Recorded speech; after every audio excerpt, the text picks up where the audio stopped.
I never thought I would become the father who canceled his own daughter's wedding. My daughter, Sarah, was 28 years old, and for months, our entire family had been preparing for her big day. The venue was booked, the invitations had gone out, and her wedding dress was hanging in her bedroom. She was supposed to marry a man named Michael. Everyone thought Michael was perfect. Everyone except me. At first, I tried to keep my concerns to myself. I didn't want to be the overprotective father who couldn't accept that his little girl had grown up. But slowly, I started noticing things. Michael always wanted to know where Sarah was. He would call her repeatedly if she didn't answer. If she spent time with her friends, he would become angry. Whenever I asked Sarah about it, she would defend him.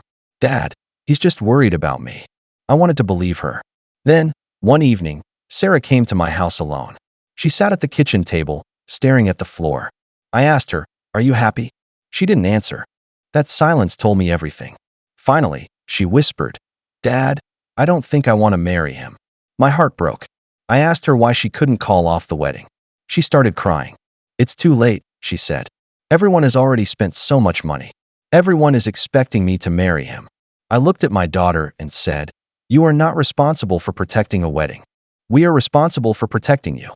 She still wasn't ready to call it off. So I made the hardest decision of my life. The next morning, I contacted the wedding planner and canceled the wedding. When Sarah found out, she was furious. "You had no right," she shouted. I stood there quietly. I knew she was angry, but I also knew I couldn't watch my daughter walk into a life she already feared. For several weeks, she barely spoke to me.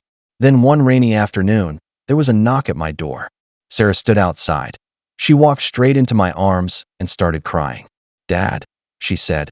I was too scared to save myself. I held her and said, "That's what fathers are for." The wedding never happened. Some relatives blamed me. Some called me controlling. Others said I had ruined my daughter's future. But a year later, Sarah called me. She was laughing. She told me she had started a new job, made new friends, and was finally happy. Then she said something I'll never forget. "Dad, I thought you canceled my wedding, but now I realize you saved my life." That was the moment I knew I had made the right decision. I didn't cancel my daughter's future. I protected it.